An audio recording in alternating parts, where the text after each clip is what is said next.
No, it's not a live stream, and I could just leave this in. But Mike, we just got out of talking to Ian and Steve. Are we on? And yes, we're on. Hello. We're on.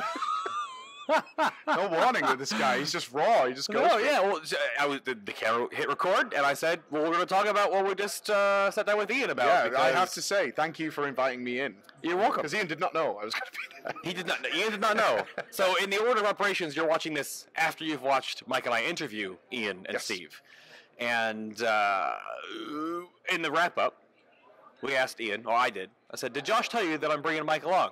And he said, "Nope, no prep." But he's happy to talk, and he gave you some high praise right off the bat. He did. He watches my videos. I'm a bit harsh sometimes. I'm a bit harsh sometimes, but no, that was good. He's because I've been turned down interviewing him for like 3 years in a row. Yeah, I think something like that. But he said it wasn't him. He didn't know about it. Somebody was saying, "Nope, not you. You're out of there." Someone did, but I mean that's why I wanted to, because you didn't get anything for an interview here, and this is a big pivotal year, obviously. Yep. So I got the permission, and I dragged you along. Yeah, thank you very much. Yeah, and that's how it is. But what we think of the interview, I think the overall summarizing, we got some good questions and some good digs in, but the big one is that a lot of it is they don't know.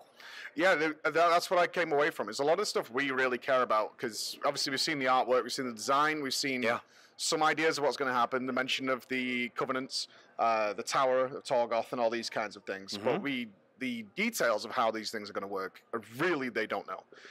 They have no idea what's going to happen. But what I did take away from it, though, is that it's not unsurprising we couldn't get any details, but the details, we weren't trying to dig for information, really. It's just like, are we going to have BFA again?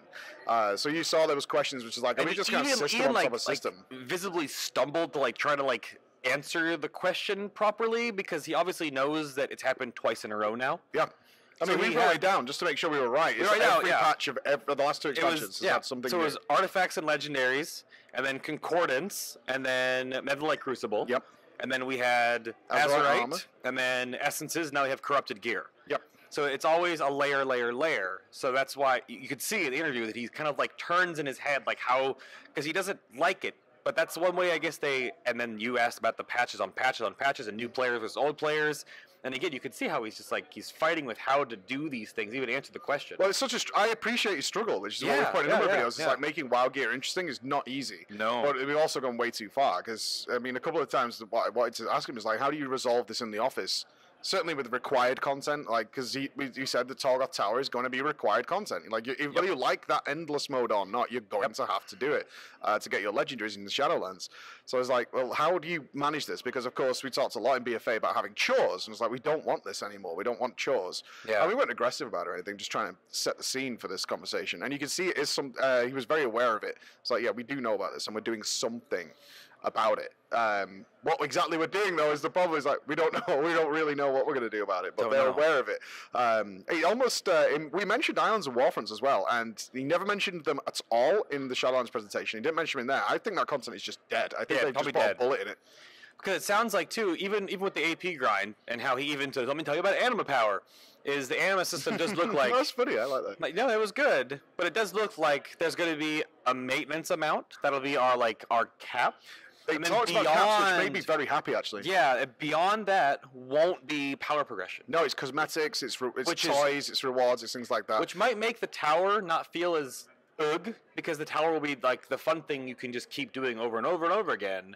And if it is required, it's a minimum amount. That's what he said. If that's the only thing that's required. Exactly. It's like he did compare it to the Mythic Plus, which I agree with him. One Mythic Plus a week, no, I don't really have a problem with that. I do right now, but that's because I'm really at the tail end of the current tier. There's nothing. I know I'm getting nothing from it, so it feels like a complete waste of time, which it doesn't during current content. You get your Mythic Plus done, you feel quite good about that. And you might even get rewards from the Mythic Plus, right? So there's all that going with it. And one isn't a big deal. It's really not. It's not a big deal.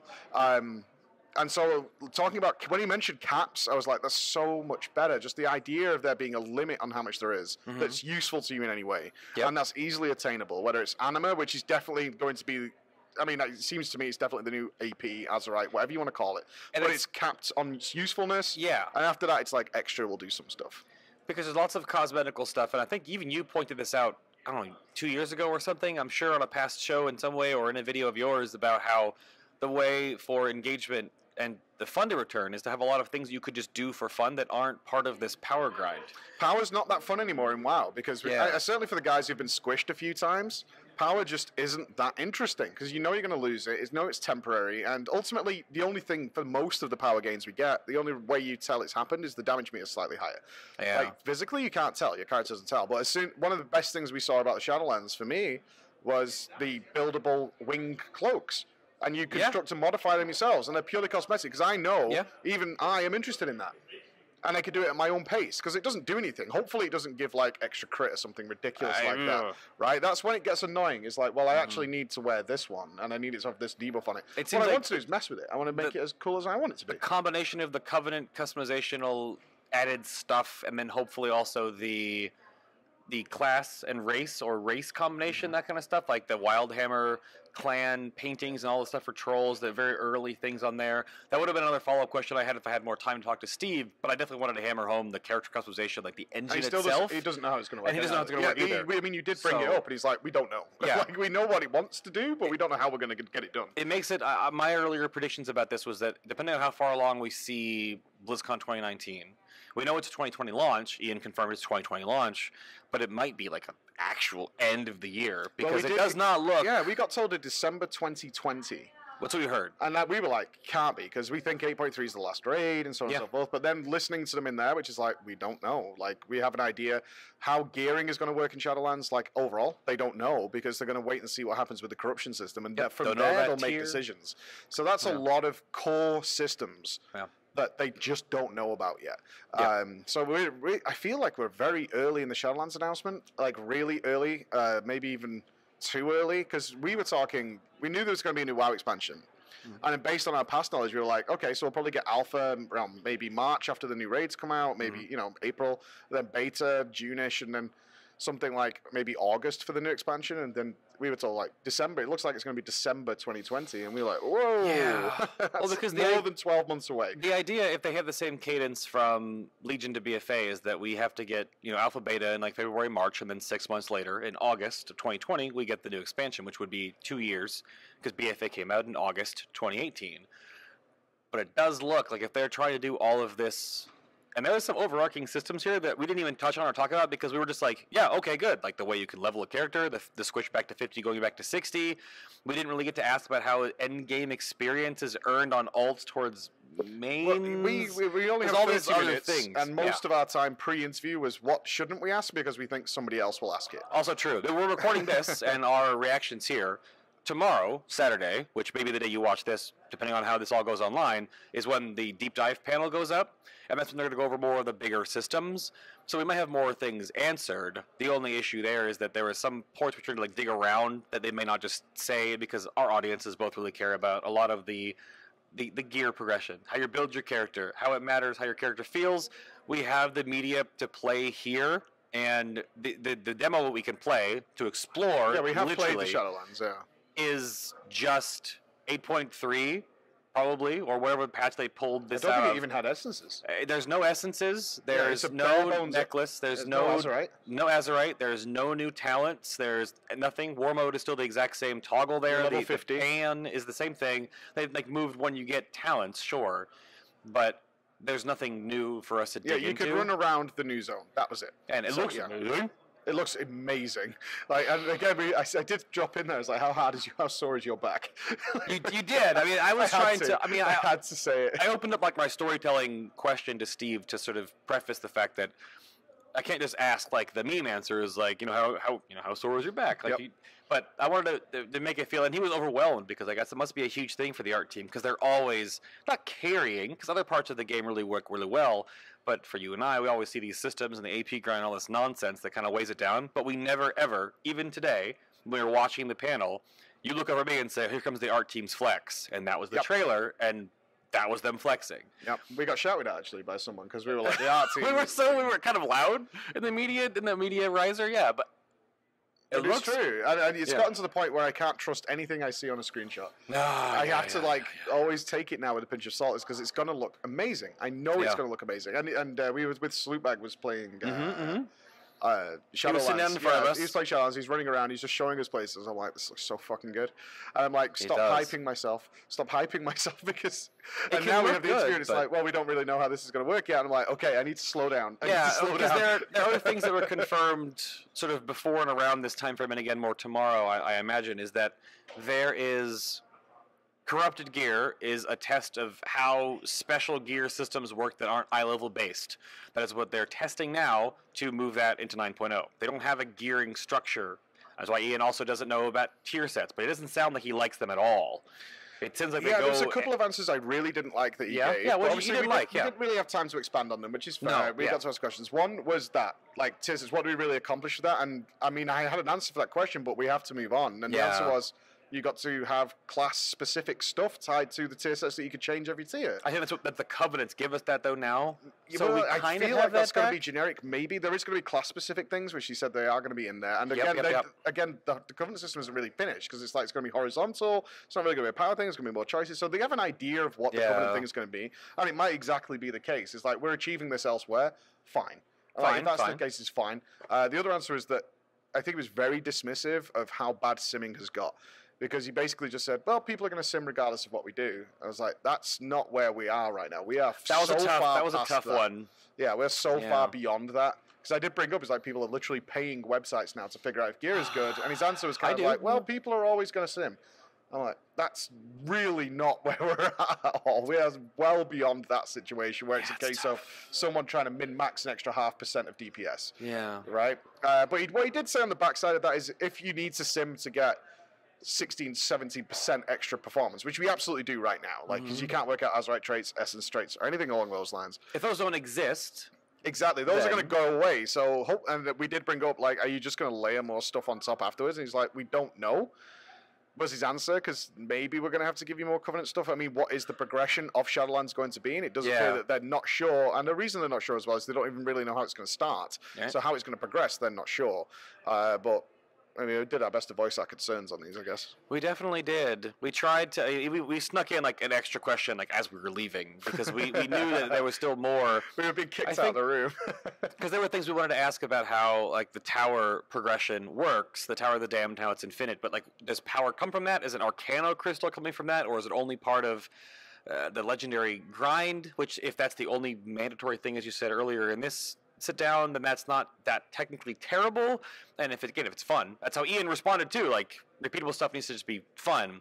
We didn't really bring up classes exactly because there's not a question we can ask right now if they're not even internally using anything for classes right now, which is fine. Yeah, the only question I really wanted to ask that we didn't get time for was, are we just getting old stuff back, or do they have new stuff in line for the classes? Yeah. That was a question in line I wanted to go down in terms of their metrics, because we know they're definitely checking who keybinds. Yeah, they might not know, but it was certainly something I was curious about, is what are they doing with the classes from a base foundation?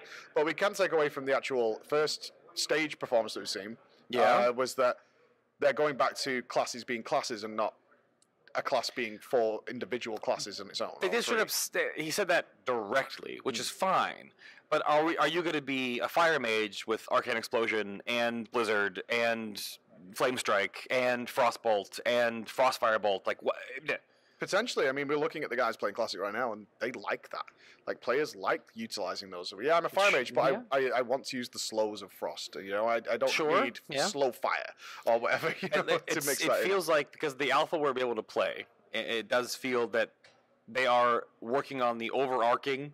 Like, they've basically made the umbrella, and now they have to figure out all the little skeleton pieces that hold the umbrella together. Yeah. Because they have no class changes to show us. They only have a few examples of the Covenant abilities to show us, because that's essentially, again, that's like an essence. That's like an Azurite trait, right? Those abilities, those activatable ones, right? Of which there are going to be many, which is something I did want to go into. 48, and then 1 passive for each of the 4 and then he said we're going to have tech trees within those. Yeah, so is what he said. Are those modifiers, are those power, or are those... Because he said power creep, very, very straightforward, is that power creep eventually gets to a point that it gets a little ludicrous. and we're there now. Like, power creep is insane in BFA. Yeah. And we know they're keeping the item levels the same, it looks like, because Yeah, level 50 levels- characters right at level 350. 350. Yep. Yeah, that's where they're going with it. But again, we can't read anything from that demo because it's literally a non-Shadowlands class.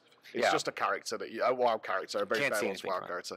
Which we'll get when we actually have like alpha beta access. Yeah, ourselves, it was really interesting but- when you asked about respec. Actually, you asked about the respec of the Covenants, and he was like, Yeah. "No, it's supposed to be like Aldor and Scryer." Which again, when we were on the stage, I was like, "It's like I'm listening to him announce the Burning Crusade." Right. Like everything he said about Oberus, the city, Obyrus, or whatever it's called, The one in the middle. Yeah. He basically described Shatarath. It's where all these different factions came together to trade and do things, and it has a central creature, just like a Dal was in there, right? And it's like he's describing Shatarath right now. And he did bring up in there, it's like Aldor and Scryer. So this, I mean, that confirmed to me when he brought up Aldor and Scryer, is like, this is a very TBC influenced expansion, which I'm fine with. Yeah. Like that, Yeah. I'm totally fine with. But you said, oh, what about respecking the Covenant system? And he went into quite a lengthy detail about the tech trees and the systems and the development of within your Covenant of being able to swap your ability that you're choosing to get. Yeah. And you went, no, I've just been changing Covenant. So it sounds to me like the Covenant system itself is going to be like a whole new talent tree system. And that's maybe where they're going with that, which then started me to worry again about how many layers is this system going to have. Right, because they can just keep adding more Covenant things to unlock to keep you locked into that Covenant. Because he did make it very clear that you don't want to do like, boss 2, 3, 4 as Covenant A, and then go leave your raid, go change Covenant, do the next boss with a different Covenant ability. Hopefully that's not a case, because obviously if there's numericals involved, that always comes down to a He did weird say there would be balancing Abyss. He said there's point. nothing they can do about that. So there's There going will- to yeah. be Abyss, but the way they're countering it is with lots of choices. Yeah. So it's a case of, this one might have 300% movement speed and slow fall, which is kind of what we saw on the stage. Yes. But the other one might have 280% movement speed and something, and leap and something else, right? So Yeah. if you make them all kind of okay, it should be fine. Yeah. But you will have multiple choices, so you shouldn't really feel there's Abyss, although he says there's no way getting away from it. People have Abyss, and that will be the Abyss for your class. Well, we want to have one. The weird part about that, of course, not that it'll really matter to me too much on like my main rating characters, but if I want to be X Covenant, but I have to play Y. My problem comes with exactly what you're bringing up there. Is let's say cosmetically, I really like this Covenant. So I liked the one that he actually said people don't want to play this one, but it looked like the most edgelord one. And I was like, because I thought about the looks of it. You would it have like spiny bat wings? you're and talking things about like the that? vampires, Yeah, the vampire yeah. ones. Would The it have lost souls, really like a Diablo feel to it? Yeah, Like if yeah, the cosmetics that come with that Covenant are like that. Because we saw you can build these wing sets and stuff, right? He showed the Bastion one, which is like the purity and all that. So you got that kind of Lightbringer armor. It looks like League of Legends stuff. Yeah, exactly. Yeah. It looks like Mercy or something like that, right? Or Mercy, yeah. So I was like, well, I don't want to play that. I don't like light and gold and all that kind of stuff. So I would like to play that one. But then we get to that scenario as we do as Raiders, which is like, well, yeah, but the Bastion one has way better abilities. Yep. And you're like, God damn it, dude. Like, I don't want that. That's what my problem with it is. Like, it's a cosmetic. I want to choose my Covenant realistically for the cosmetic result, and I get some bonus, which is pretty much on par with everyone else, so I don't really matter. But if I have one that's like, this does crit damage, and I'm playing a class that benefits massively from crit damage, and it's like, I really do not have a choice here. Yep. That's my problem there. So let's hope that's not the case. It always depends on how the numbers are going to come down to it for a weird part for us, because you're going to want to lock yourself in for X time and then respec to do the story of the others, and then I was going to tie that question in, is there going to be some like achievement for maybe doing all the storylines for all 4? That would make sense, but obviously choosing and bouncing between them might be a little bit of a challenge or an alt job. But that's, again, we don't know all the alt situation stuff. They brought that up. Obviously, leveling alts, that sounds awesome. You just level one through mob. It really annoyed me, and I think the same is that they were like, the new expansion is going to be so alt-friendly, and it's like no mention really of essences in-game now. Again, that's 28 minutes of recorded footage, so we didn't get to ask about it. We did our best, guys. I really don't know if they're going to do much more with 8.3, right? Well, it depends. If 8.3 is going to potentially last a year? A year? Could be. 835 is in their works too, but that's going to have this, the end of expansion stuff. Obviously, the Scourge Invasion 2.0 starts up at some point in time. That has to button hook us in to 9.0, but we don't know when it's going to be. If that's actually going to shoot for an August date, we'll see. We don't know. But that's about. Should we good? I'm good. Are we good? Yeah, I'm feeling pretty happy and a little. hopeful that it's not set in stone yet, and we still have plenty of time to work on it. I find that pretty hopeful. I know people want details right now, but for me, I'm happy for them to say it's still like 12 months away, and we really don't know yet, and we're working on it. Fine, but please give us stuff to test so we can help. Yeah, I think the earlier they get even alpha into certain people's hands, or if not, more blue posts about things, or like water coolers about features that we can actually get feedback on immediately, the earlier the better. Because he even openly said it's like the road starts here. They've started down this path to Shadowlands, and we're going to go there this whole time. And they're live beta testing, the gearing system right now in 8.3. We don't know what else they'll eventually show us soon. But once we get access to do more, I'm sure Mike and I'll do all my class testing. I've got all that ahead of me. And you're going to do everything. Yeah, everything. Not pet battles, actually, no. Okay, well, I'll do pet battles, so I'll take all the views for that. Okay. See you guys. See you later.